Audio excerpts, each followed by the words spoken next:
सोच के देखिए, T20 वर्ल्ड कप, एक तरफ एक चैंपियन टीम और दूसरी तरफ एक अंडरडॉग जो जोश से भरी है। क्या होता है जब ये दोनों टकराते हैं? आज हम ऐसी ही एक कहानी में उतरेंगे, वेस्टइंडीज और नेपाल के उस मैच की, जहां एक छोटा सा फैसला, बस एक डिसीजन, पूरा खेल पलट देता है। चलिए शुरू करते हैं। तो सीन बिल्कुल सेट था। एक कोने में वेस्ट इंडीज, जो अपने घर में टूर्नामेंट जीतने के सबसे बड़े दावेदारों में से एक है, और दूसरे कोने में नेपाल की टीम, जोश से लबरेज, दुनिया को दिखाने के लिए तैयार कि वो भी यहां एक बड़ा उलटफेर कर सकते हैं। तो ये सिर्फ एक मैच नहीं था, ये था एक तरफ उम्मीदों का बोझ और दूसरी तरफ अस्तित्व की लड़ाई। अब देखिए, इस मैच की जो असली कहानी है ना, वो किसी जबरदस्त छक्के या विकेट से शुरू नहीं हुई, बिल्कुल नहीं। इसकी स्क्रिप्ट तो मैच शुरू होने से पहले ही लिखी जा चुकी थी। कहाँ? सिर्फ एक सिक्के के उछलने पर। जी हाँ, टॉस पर।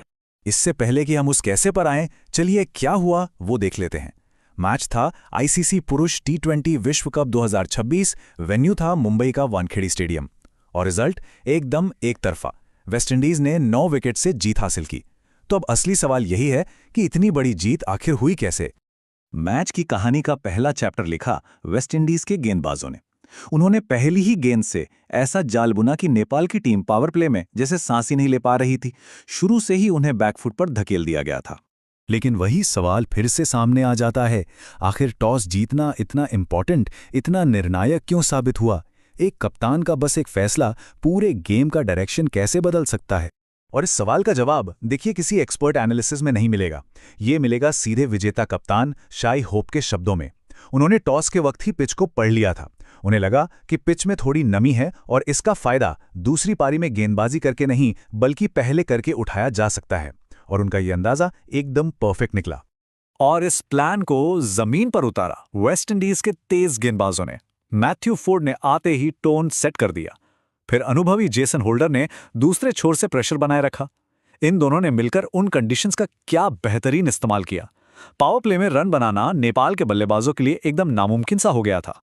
तब कहानी का फोकस शिफ्ट करते हैं नेपाल की बल्लेबाजी पर। वेस्टइंडीज के इस अनुशासित आक्रमण के सामने नेपाल की पारी कभी आगे बढ़ ही नहीं पाई। कभी वो मोमेंटम मिला ही नहीं।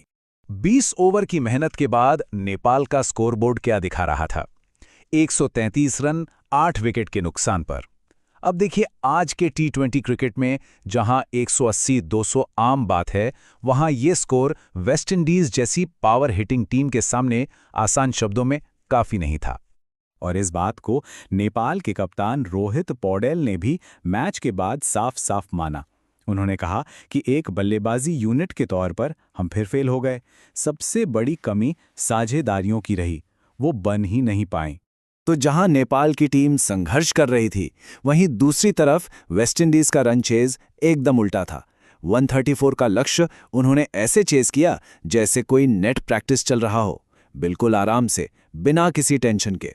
और इस आसान जीत की स्क्रिप्ट लिखी शाई होप और शिमरॉन हेटमायर की जबरदस्त साझेदारी ने। दोनों ने मिलकर 91 रन जोड़े, और वो भी नाबाद। और ये साझेदारी सिर्फ इस मैच के लिए जरूरी नहीं है, बल्कि WI के लिए T20 विश्व कप के इतिहास की सबसे बड़ी साझेदारियों में से एक है। बस इस एक साझेदारी ने नेपाल के लिए गेम ही खत्म कर दिया।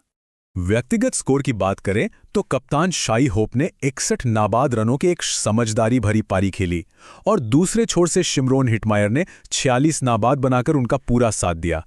एक मजबूत अटूट साझेदारी जिसने जीत को एक औपचारिकता बना दिया। और ये जीत कितनी प्रभावशाली थी, इसका अंदाजा इस नंबर से लगा लीजिए। वेस्टइंडीज ने ये लक्ष्य सिर्फ 15.2 ओवर में ही हासिल कर लिया, यानी अभी भी 28 गेंदें बाकी थीं। ये सिर्फ एक जीत नहीं थी, ये एक स्टेटमेंट था पूरे टूर्नामेंट के लिए।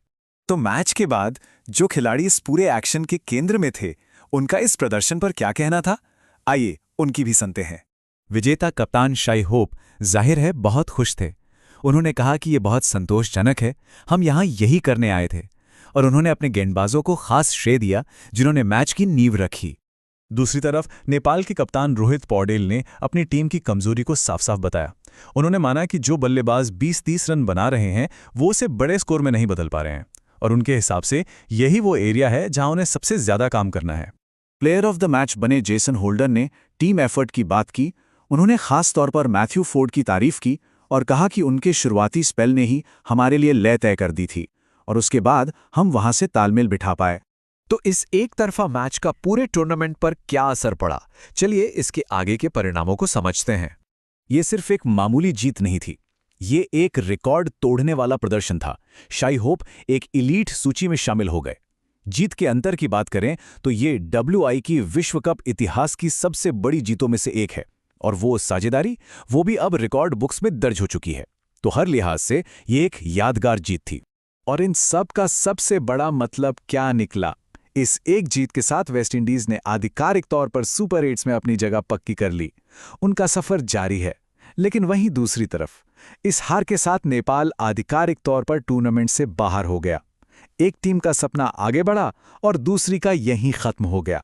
तो इस तरह के प्रभावशाली एक तरफा प्रदर्शन के बाद एक बड़ा सवाल तो बनता है, जिस तरह से वेस्टइंडीज ने अपने प्लान्स को अमल में लाया है, क्या वो इस T20 विश्व कप की सबसे खतरनाक टीम बन चुकी है?